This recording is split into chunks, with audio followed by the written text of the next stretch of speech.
And did you know who Marlo Highland was? I never heard of him. Never heard nothing. He was all I had. I did have a second child, but it was a stillbirth. Right. And there was 9 years in the difference.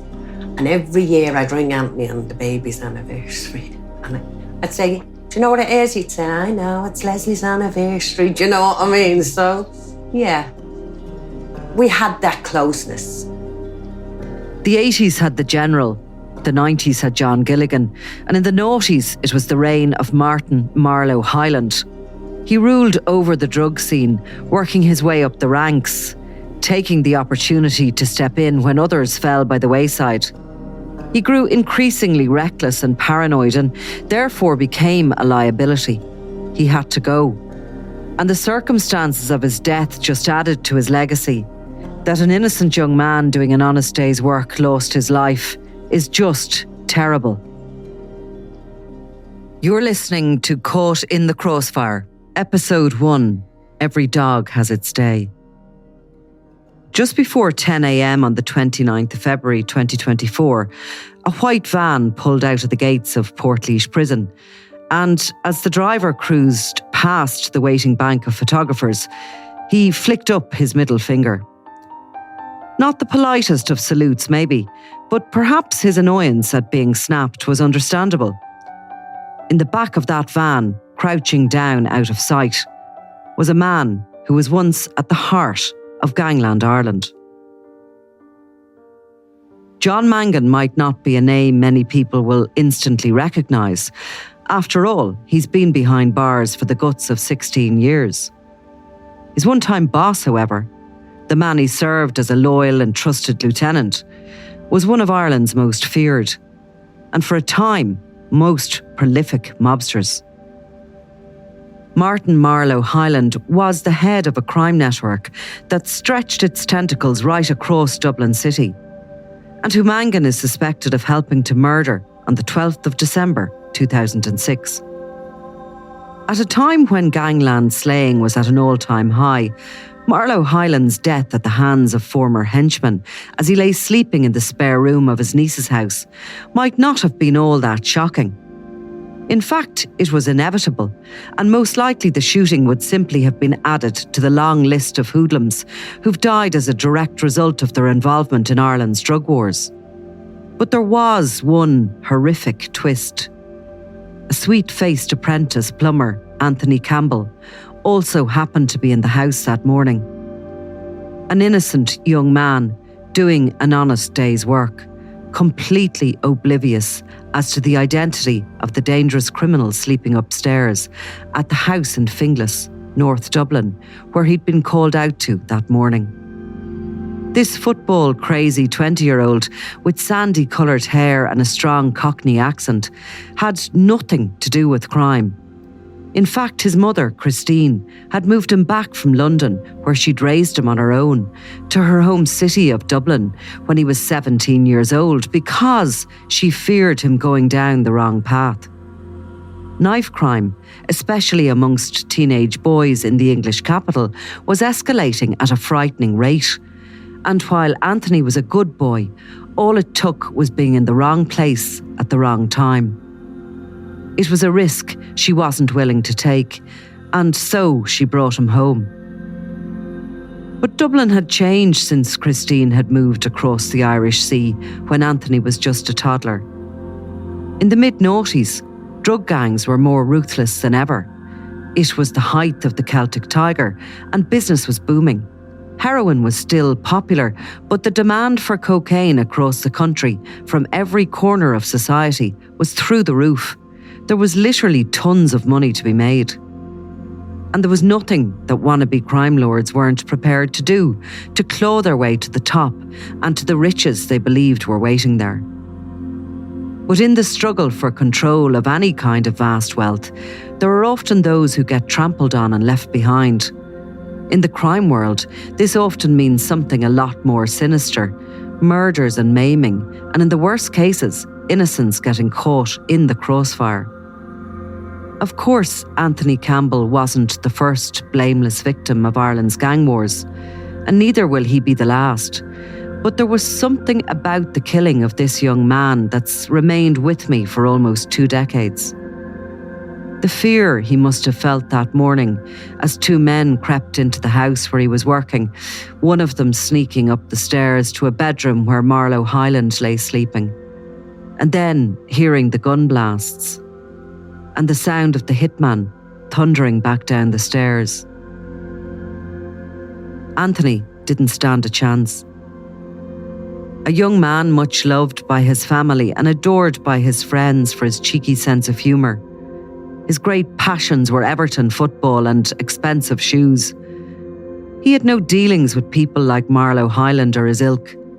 Since he was a youngster, his mum, Christine, had made it clear to him, if you wanted nice things in life, you got a job, you worked hard, and then you'd be duly rewarded. Marlo Highland, on the other hand, had been a criminal since he was a kid. It was the usual trajectory: petty thieving, dangerous joyriding, running with a bad crowd. There was tragedy in his life, of that there's no doubt. But ultimately it was power that turned Marlo's head, and in the end it was his own prodigious cocaine habit that led him down a dark, paranoid path, making him a liability that had to be dealt with. By mid-December 2006, Marlo trusted very few people. Where once he was head of the biggest crime network in the country, he now only had close family who were happy to help him. He was top of the Garda's most wanted list, and as a result of a crackdown, huge amounts of drugs were seized and lots of his foot soldiers were arrested. Where once Marlo had a loyal army to do his bidding, he had no idea who was still on his side. It's amazing how quickly things can change in the criminal underworld. You can go from being the number one guy at the top of the pile to being the guy at the bottom. And in many ways, I think that with Marlo Highland, it was because of his success and obviously then the interest of the Gardaí in him that was his own downfall. Yeah, Marlo Highland actually had, in a way, become involved in the drugs business later on in his career to an extent. It really made his reputation as an armed robber. And the drugs trade, he got into it just in the very early 2000s. He became a full-time drug dealer, I suppose. And at that point, there was a boom going on in the drugs business in Ireland, and there was gaps in the market caused by the downfall of the Gilligan gang. At the time, cocaine had started to become available across the streets of Dublin, but you also had the rise of the drugs trade across the country. It became a nationwide business, and Marlo Highland became one of the first major wholesalers, not just to provide drugs for the market in Dublin, but he had a network of dealers that he was supplying across the country. Marlo Highland's gang, and it was estimated, I think at the time, to have something like 30 people that were really key members of it. They had a quick rise to the top, and in 2005, the Guards instituted Operation Anvil, and that was really to look at gun crime in general in Ireland. And as that operation took place, they came to realise that Marlo Highland really was at the centre of a lot of it. I think ultimately, despite all the murders he was involved with, it's the murder of Anthony Campbell that he's possibly most associated with. And ironically, he had nothing to do with it. No, he had nothing to do with it. Anthony Campbell is another one of those murders, like the murder of Biba Salute, and like a number of other murders over the years, like the murder of Shane Gagan or Roy Collins in Limerick, where it really digs into people's consciousness. It really makes people wake up and see what's going on. And of course, Marlo Highland didn't facilitate any of that. But the people that carried out that murder learned how to act, if you want, under Marlo's direction. Anthony Campbell and Marlo Highland were both killed by people that were trained to every level by Marlo Highland himself. It is quite ironic. For retired Detective Inspector Brian Sherry, who served on the front line for 36 years and was involved in some of Ireland's biggest profile gangland cases, Anthony Campbell's murder proved to be something of a turning point in his own career. He's described it as the final straw. For an officer who worked in Blanchardstown and Finglas when gangland warfare was at an all-time high and who saw countless dead bodies of young men, seeing that, it almost broke me, he said. When I walked into the house that morning, I saw him on the floor with a hole in his head. And he was lying just under the radiator. That's how the plumber couldn't see him. And he was like a child of 15. He was 20, but he didn't look it. Like, I mean, I have seen some horrendous scenes and I've been in horrendous situations and things like that, and it never affected me. This one did. Young Anthony was just left on the ground, like, I mean, and as I said to you, he was a young man, he was 20 years of age, but he certainly didn't look 20. Like, when I saw him, he looked like a young lad of 15, just lying curled on the ground. And you could see where the bullet had gone through his hand, like where he obviously put his hand up to try and protect himself or shield himself from what was coming. You know, so it was a tough scene. There was something about his face, the innocence, the smiling child about to become a man. Yeah. You know, and the Exactly. idea that it was a mother's only child and she lost her only child in such it was the cruel. senseless. It was really cruel. And she was a lovely woman. Was there a huge amount of pressure? I mean, the publicity around the case was so huge, the innocent victim. Well, I know, like, I mean, obviously, like, I mean, we had a lot of pressure from my authorities, like, I mean, at the time. But, you know, like, I mean, and rightly so, probably, like, I mean, because everyone wanted to solve this case. And, like, I mean, we had regular meetings with the Assistant Commissioner, who was Martin Callanan at the time, Noel White, who was the Detective Chief Superintendent in the NBCI. We had certain, you know, we had people from the NBCI giving us assistance for a short period of time, but then they were, like everything else, they were dragged away for other crimes. You know, like, I mean, so we were back down to our own resources, like, I mean, which were limited, and I mean limited, like, you know, but on top of that, you say, like, I mean, you know, like, I mean, I could have 3 or 4 murders going on at the one time, you know, like, I mean, it was horrendous. And it was one that we all wanted to solve, every one of us. And we put our backs and bones into it. The amount of work that went into it was just incredible. Like, I mean, you know, we didn't leave any stone, and I'm happy we didn't leave any stone unturned. Like, I mean, and when I left, it was one, how would you say, one murder of, you've murders that I had, like, I mean, that we didn't solve, obviously, like, I mean, but none of them, like, I mean, affected me like this one. There were so many sliding doors moments when it came to events on the morning of 12th of December 2006. Anthony Campbell wasn't supposed to be in that house in Scribbletown Park in Finglas for a start.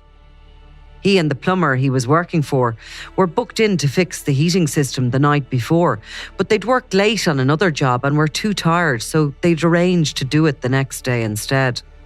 And they could have had no idea that Ireland's most notorious crime lord at that time was sleeping upstairs in the spare room. The house belonged to Marlo's niece, Karen Highland, who lived there with her partner, Jason Mackin, and their 2 young daughters. After falling out with his girlfriend, Marlo had asked if he could stay with Karen's family, and he'd been there for the previous 3 months. It was an arrangement Jason Mackin later admitted to feeling anxious about. After all, it was well known that Marlo's life was in danger at this point. He was a marked man and he slept with a samurai sword next to his bed. Anthony Campbell knew nothing about any of it. He was just pleased to have picked up a job again. A few weeks earlier, he'd been made redundant from another plumbing firm he'd been working with. But he'd managed to get the new position as an apprentice just in time to earn some money for Christmas. It's a time of year that was always special for Anthony and his mum, Christine. And then, do you know when it used to hit me worse? Christmas. When you'd see people out shopping with their kids. Because every Christmas Eve, me and Anthony met and went shopping. And that was their little thing. And he'd get me a present, I'd get him a present. And I hate Christmas. Perhaps the most shocking element of Anthony's death is that not a whole lot has really changed since then. The cast of characters has gone through several shake-ups. Once familiar and feared names have, like Marlo Highland, disappeared in hails of bullets, only to be quickly replaced by other thugs more than happy to step into a predecessor's shoes. But with John Mangan's release comes the stark reminder that, despite the Garda's best effort, no one was ever charged with murdering Marlo Highland. Neither the two men who stormed that house or the other man who sat waiting for them in a car outside, none have ever faced justice. And while there might not be much sympathy or interest in the killers of Marlo Highland facing a jury for their crimes, the murder of Anthony Campbell is still officially unsolved. It's a fact his mother, Christine, has had to grapple with for the guts of 2 decades. Not only losing her only child in the most horrendous of circumstances and the struggles to adjust to a new life without him, but no one spending even one night behind bars for her son's murder, something she sometimes blames herself for. I would say the first 2 years is the toughest, because it's one thing dealing with your child dying, but having to open your heart up to the public. And then you can't say this, you feel you're being silenced all the time, if that makes sense. So do you mean the extra pressure that you sort of had to get out there, fight for justice for him? Totally, yeah. And then they'd say, you can't say this and you can't say that. And I was like, well, what's the point of doing it? I know you can't just be. Yeah. But I was like, yeah, there was all that. So it was a whole new ball game that I wasn't used to. But you did a really good job with all that. And you came across really, really well. I tried my best. Well, you did. But you always doubt yourself, because there's always something that you're saying, what more could I have done? And as a mum, I can be hard on myself, because I don't feel I got the justice I should have for him. I'm let down by that. And when did that kick in, that sense? Because that can't surely kick in immediately when you're still in that deep shock. Tell you when it kicked in, as the years start going on. And I thought, man, you'd get how I experienced it was, you get your hopes up, and then your hopes is crushed. And as the years start going on, yeah, it does something to you, because you cannot say you haven't changed in all the grief, but yeah, you're still looking, you feel like you haven't done him proud because you didn't get the justice. That'll live with me, because it is what it is.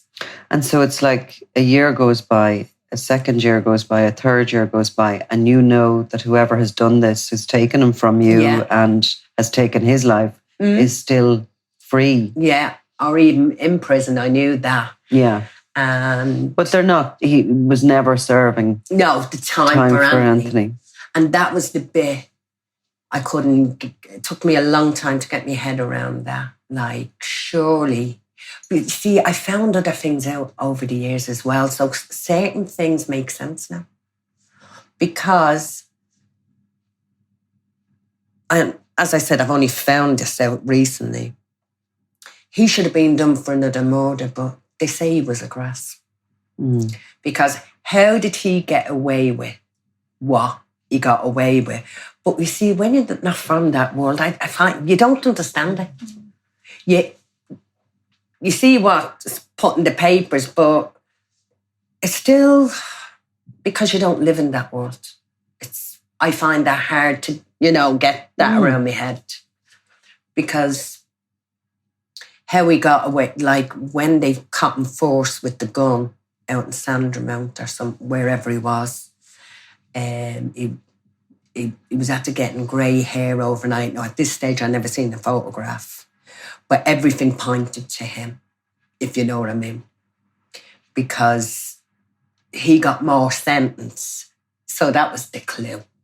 And when did you start openly talking to the investigations officers about Johnny Mangan as an individual? Straight away. Straight away. So they were talking to you, you were talking to them. The dogs in the street knew this. Yeah. They were shocked that I was able to give the two names within the first week. It wasn't even a week, it was a few days. Christine's right. When you're not from that world, it can be very difficult to understand how it works. And ultimately, there are no rules, and there's no such thing as honour amongst thieves. It's a dog-eat-dog world, and if it looks like your day is over, the end is always brutal. No one knew that better than Marlo Highland. It's how he got his own start. It stands to reason it's how he'd finished up. Those who met him during his reign, like my old friend Joey the Lips O'Callaghan, knew immediately they were in the presence of a very dangerous and volatile man. Joey, who was the youngest ever person in Ireland to be signed up to the Witness Protection Programme, had been groomed by a violent drug dealer, Brian Kenny, since he was 12 years old. By the time he was 14, already deeply immersed in the terrifying world of selling drugs, he was brought by Kenny to a pub where Marlo Highland had agreed to listen to Kenny's pitch for a position within his vast criminal network. I'll never forget the first time meeting Marlo Highland. His presence. Everyone was afraid of him. Everyone wanted to be around him. Brian Kenny, who I was living with and working for, brought me to meet him that day. I was 14 years old, and to be honest, I wasn't totally sure I was going to come back after meeting him. It was one of the most scariest moments in my life. Caught in the Crossfire is produced by Crime World. Writer and producer Jane Finnegan. Producer Claude Amini. Audio editor Jason Malini. Art and graphics Enda Bulger. Executive producers Nicola Tallant and Ian Malini.